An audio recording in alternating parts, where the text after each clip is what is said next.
Hi guys, Abba here again. Today I'll be playing Historic Pauper in Arena. That's different than what I normally do, but it's fun nonetheless.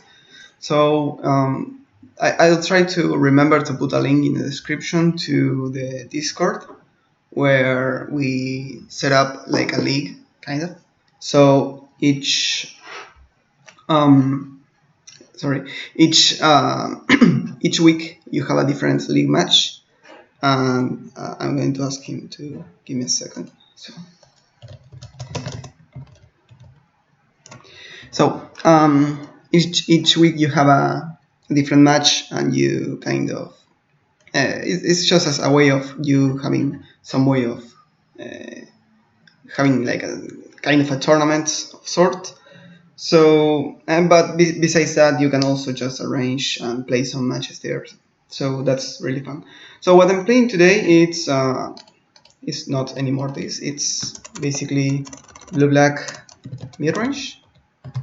I just put all the value creatures here, and turns out that they are pretty good. We have a couple of 3-drops that draw a card, like Cloaking Seer, to one player when it enters, draw a card. Seed Oracle, when it enters, you slide of hand, look at the top two, and draw a card of one of them. Yeah, that's I don't know how to. Okay. Then this one is a 2/2. When it enters, you draw a card and lose a life. Then we have Cadaver Imp, which is also from Jumpstart. Most of these cards are from Jumpstart. When it enters the battlefield, you may return a creature from your graveyard to your hands, a 1/1 flyer.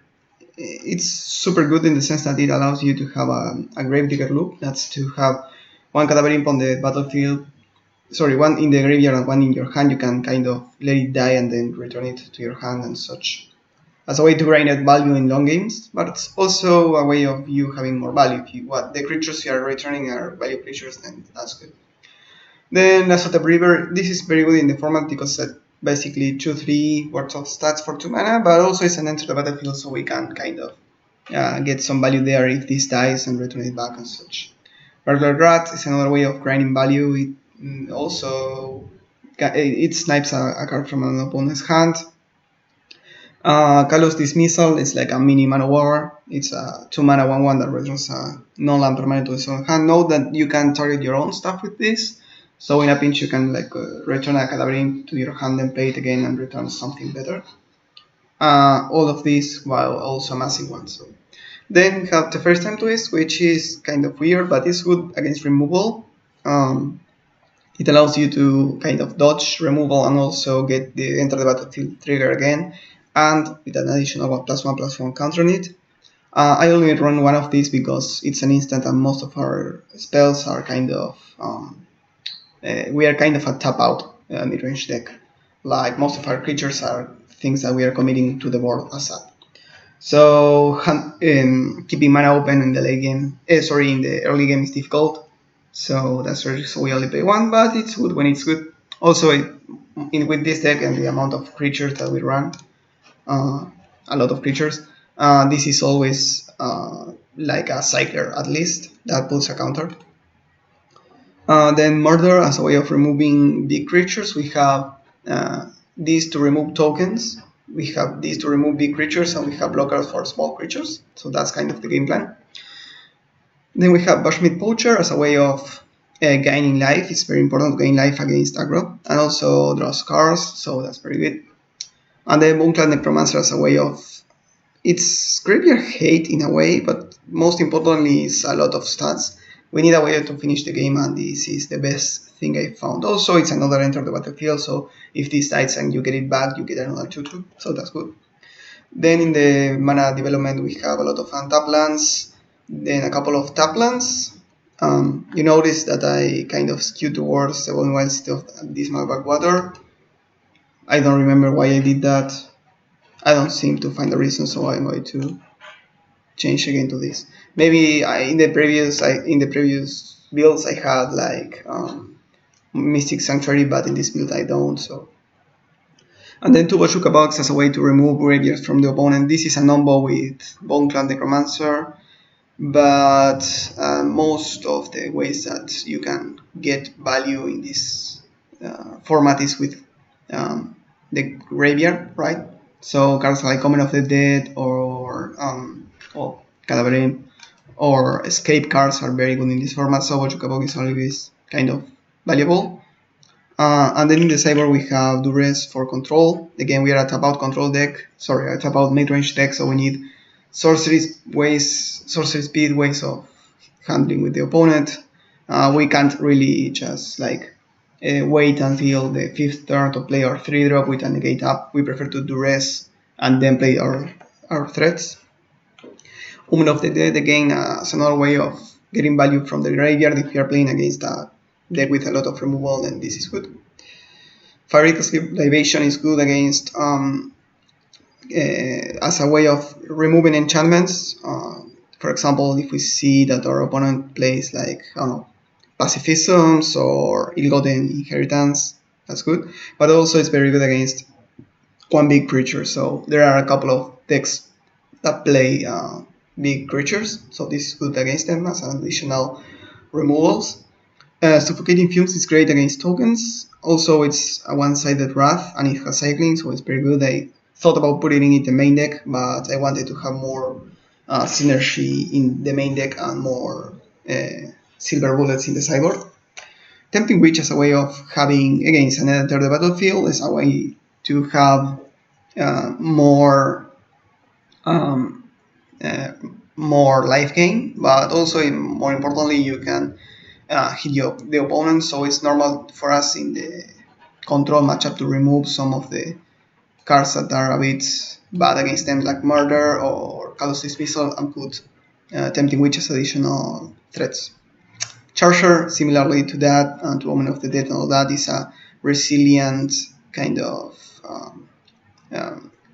threat, right? It can block, so we don't want this against aggro, but it's good against control decks that we aren't blocking anyway. So yeah, that's the deck. I'm going to start the match very soon with Jimmy here. Let's see if we can do this in one take. Best of 3, bleep, bleep, bleep. I think that's correct. So this format is pretty fun, actually. It's very interesting. There are a lot of different things. I thought it was going to be a bit more solved, but after seeing some matches and such, it was very interesting. I saw this guy, Jimmy, I think he plays White Winnie. There are also like black aristocrats builds and such. Also very good Devious cover-up control lists. I try to build a couple of those. It was pretty fun.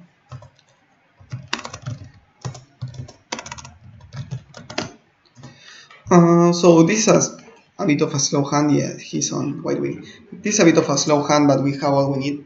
Bushmeat Poacher as additional ways of us having... yeah, I'm going to do this. Bushmeat Poacher as additional ways of drawing cards and gaining life is very important against aggro. It's a good token. Okay, he's starting to hit us in the face, but we have a Secret Oracle soon. Okay. We can also play a Cloaking Seer that trades with this, but I think I prefer to have a Secret Oracle and try to find additional things. Also, we could start with Phyrexian Rager, but if they kill it some way for future Cadaverines, I think I prefer to play the most valuable creature first, or the creature that has the best enter the battlefield. So I think Murder here is good, right? Necromancer, we have already a lot of creatures, so... additional things you could be doing with this deck is playing like Opt, and a bit more... okay, that's good. A bit more consistent kind of thing, but I prefer to have my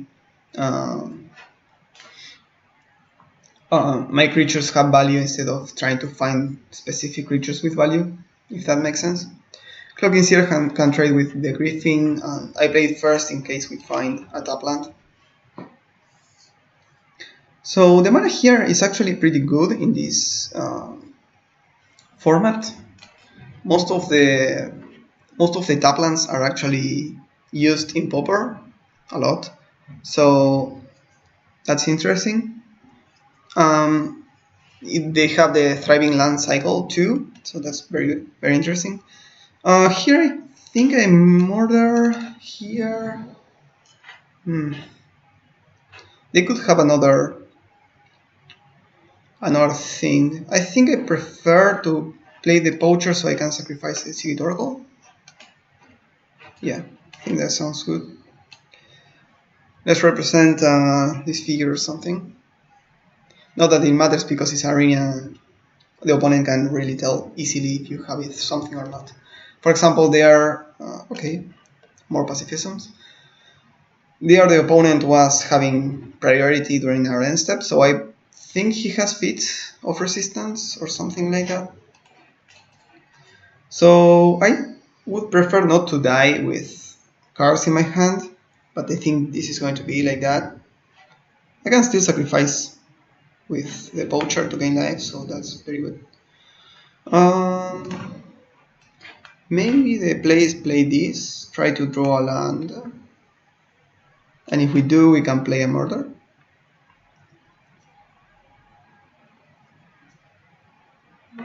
Okay, we don't. Here they have nothing that I really care about, so I'm going to Bojukan now.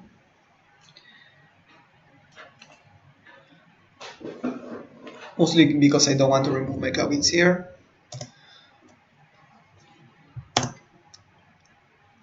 Yeah, they definitely have something. I'm going to block the 1-1 nonetheless. Maybe I can even block the silver big Griffin and gain a lot of life. No, I don't think so. I'm going to block here, pass the priority and see what they do.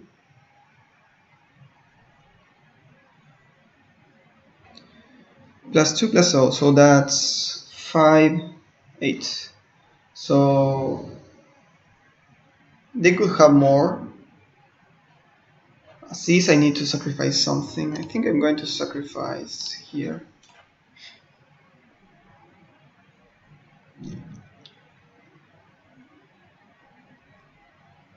This is 5, 3, right? So that's 8. We are at 10. We should be okay. If they have another one of those, we are dead.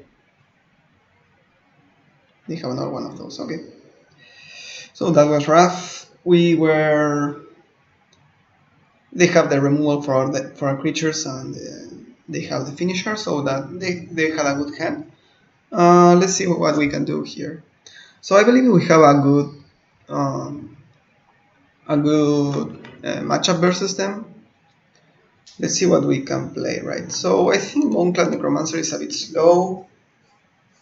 What else? Time Twist is bad, kind of.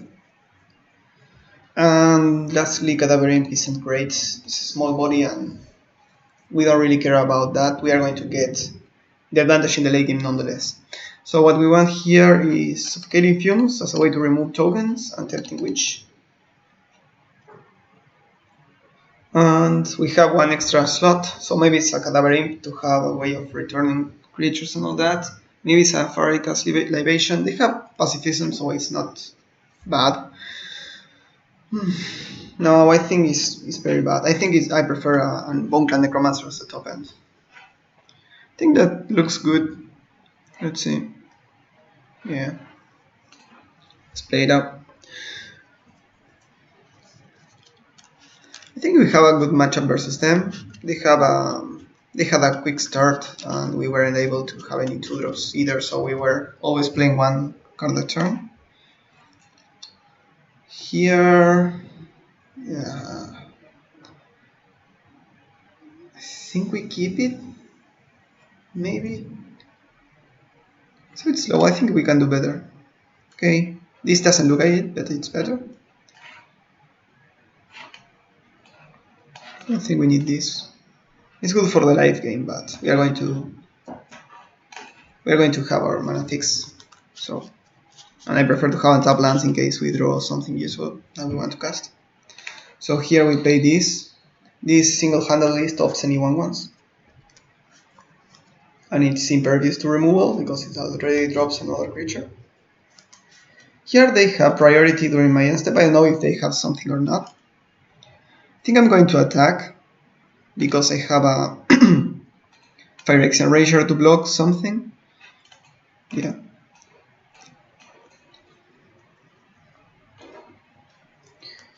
Okay. Yeah, I suppose that. If they spend a removal on our 2/2, that's fine too. If they have a feat of resistance, that's a bit worse. Okay, Legion Conquistador is a good way of them having extra creatures. So they have 3 in hand, I suppose. I don't think they would have only one.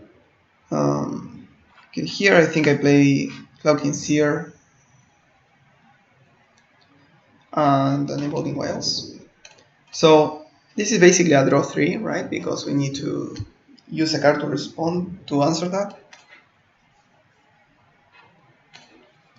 But as is, we are okay with trading it with something of less value. What are the best blocks here? Maybe something like this, this. No. I want to play around +1/+1 for each creature. I think this is something that they will bring post board, if possible. Maybe something like this is the best way of having something against it. So if they have +1/+1, they at least their tokens die. Okay, they did have it. So yeah, it's not a good trade for us, but we didn't fall so far behind.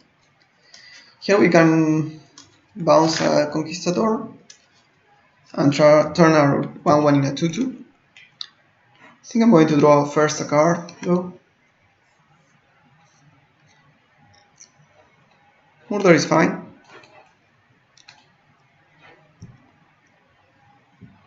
I think I'm going to attack though, because they will just want to spend their turn playing Conquistadors, so I think I'm going to block. I'm going to trade aggressively with him. I just don't want to die, right? Okay. No, that's not how you tap mana. Okay. We are a bit flooded here.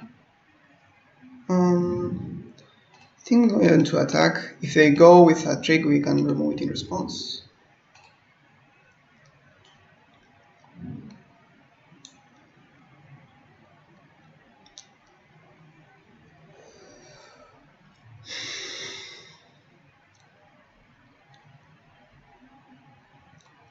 So this is a deck, our deck, right? That tries to grind value and win with combat. So it's important that we hit when we can. And again, we are just worried about our life total here. We want to not die until we draw another value creature. They had a lot of gas thanks to the Legion Conquistador. So here I could use the Murder since they are tapped out, but let's see.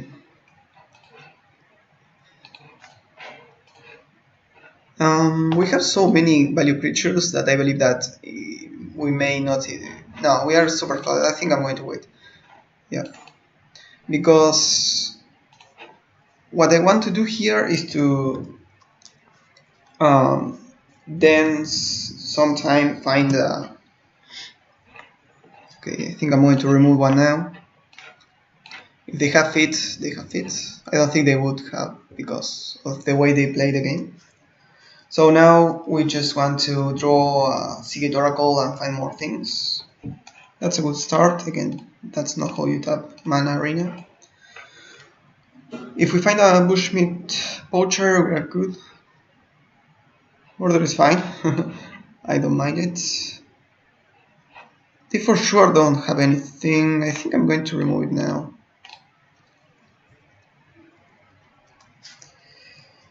So that way we basically wiped out all their 2/2s. That's a good sequence for them. since they were also a bit flooded out. So the ability to scry is very important in the late game for them. I don't know if this card is in the main, I believe so. And it's very good. Okay, they don't attack. I don't think they have anything. If I attack and they double block, I don't want that to happen, so I think I'm going to do that now.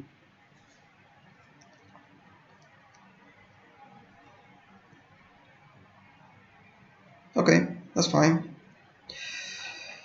And definitely I don't want to attack, because if I attack, they trade.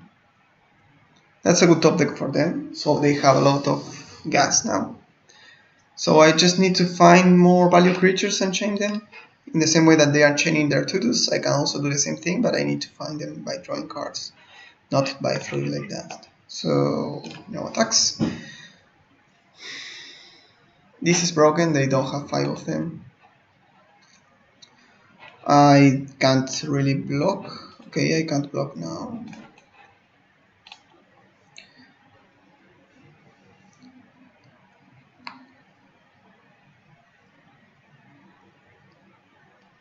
Yeah, I think they had that before, when they had the edition Conquistadors and they weren't able to use it. So this is 7, so we are dead.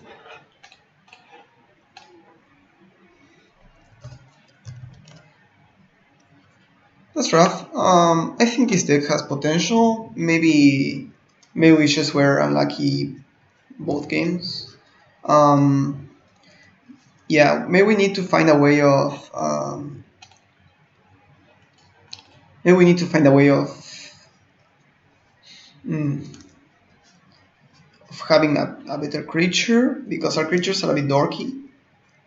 But on the other hand, if we had like a Seagate Oracle there, we would have been able to block. Yeah.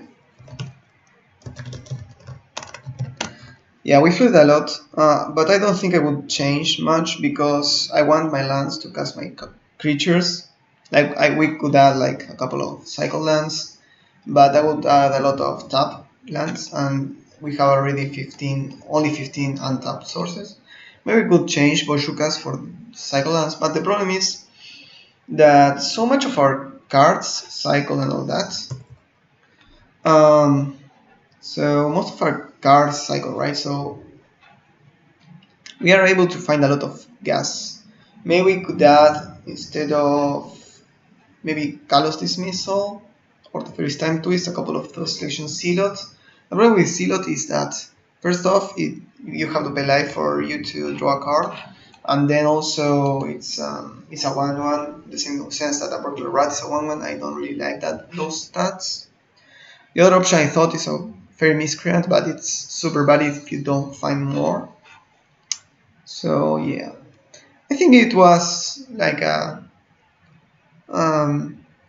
not a great showing of the deck, but I think that the deck has potential, and I think that this deck is just shit. So I'm going to continue playing with it, tinkering it, trying to find more things to do. Maybe the poacher is a bit kind of weird here, but I believe that it's a way of we don't die into aggro. So yeah. So that's all for this video. Thanks so much for watching, and see you next time.